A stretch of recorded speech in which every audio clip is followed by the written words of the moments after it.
Hi, my name is dr.ahmath. This is the first video of a sequence of the video lectures about the quadratic functions. So in this video lecture especially, we're going to talk about what is the quadratic function, what is its examples, applications, and what is the difference of the quadratic function from the linear one.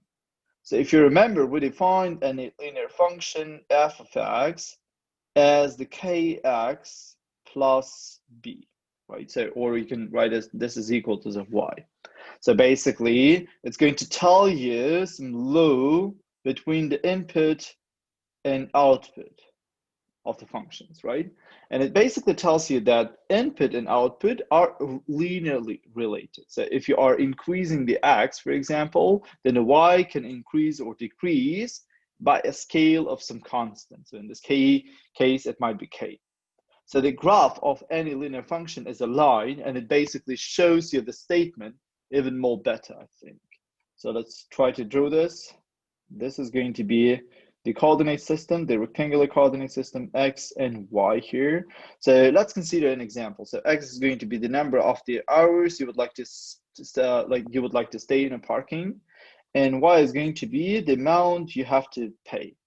So for example, if you are going to pay $2 per hour, then your curve is going to look like something like this, okay?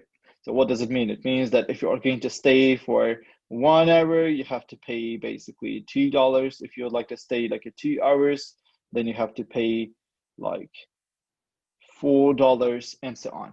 Okay, so you see, so that x and y are basically linearly dependent, and the y is increasing by a scale of some constant. So in this case, by a scale of 2. So by multiplication of the 2. So this is going to be y is equal to the 2x. So when we use the linear function, so whenever we have the situations when the output is going to change, increase or decrease linearly as we change the input, then we're going to use the linear functions. Like amount we have to pay for the parking slot, or amount of we have to pay for the hotels, and so on. So, but there are not like most of the other situations. So there are more other situations in our life where linear functions can describe everything. So that is why we're going to use something which is called like a quadratic functions. So the general mathematically, the quadratic functions is coming as ax squared plus bx plus c. So where again, x is going to be the input and y is going to be output. Okay, so you're inputting some value x, and y is going to give you another value. So this kind of functions are really good to the situations when the things are going to increase first, then decrease, or decrease first, then increase. So I'm going to explain you in a moment what do I mean. So let's say I've got a ball, or I've got a stone, and I'm going to flip the stone up, okay, by applying some force. And what I would like to do is, I would like to, let's say, write down the height of the ball for every instance of time. For example, every second, I would like to write down what is basically the height of the ball.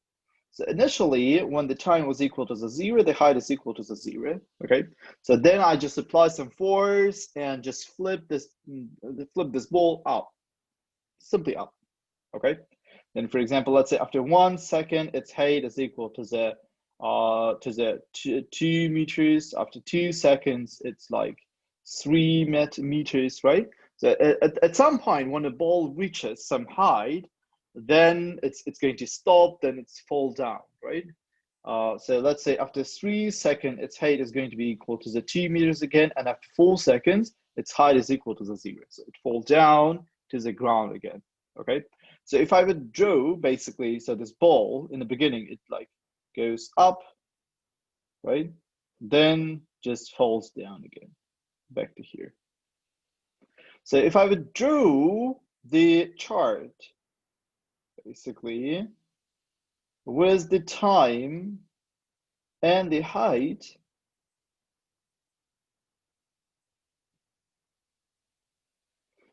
of the ball, then I would get the following situation. So here I'm going to 1, 2, 3, and 4. And if I would draw the points, it's going to be 0, like a 2, 3, 2, 0, right? This kind of situation. Okay, so you throw the ball just simply up vertically, then you're just tracking the height for every second. Then if you just draw this, you're going to get this kind of figure or this kind of curve. And this is nothing else as the quadratic function. So you see that there is a difference in terms of the concept between the quadratic functions and the linear functions. So the linear function was something like this, right? So you're increasing the x, then y is also increasing. I mean, or decreasing, so linearly by some constant, and it always happens like this. And the applications of the quadratic functions is going to be always like as you increase the x, right? So the things are going up until some moment and down, or it is possible that the quadratic function is going down and up. Okay, so the graph of any quadratic function is a parabola. We call the graph of any quadratic function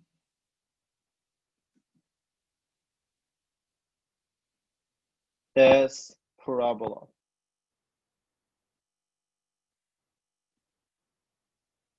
Okay, so we are given the quadratic function y is equal to the ax squared plus bx plus c. Then if you have the rectangular coordinates, then the quadratic function might be something like this, for example, or this might be something like this, or something like this, and so on. So all of the curves are the quadratic function.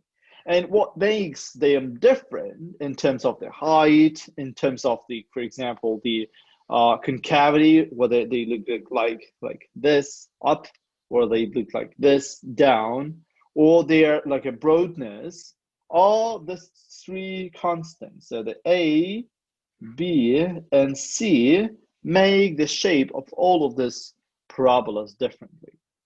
So in our next video lectures, we're going to discuss about the roots of the quadratic functions. And then also we're going to talk about the graph, basically how to sketch the graph of quadratic functions.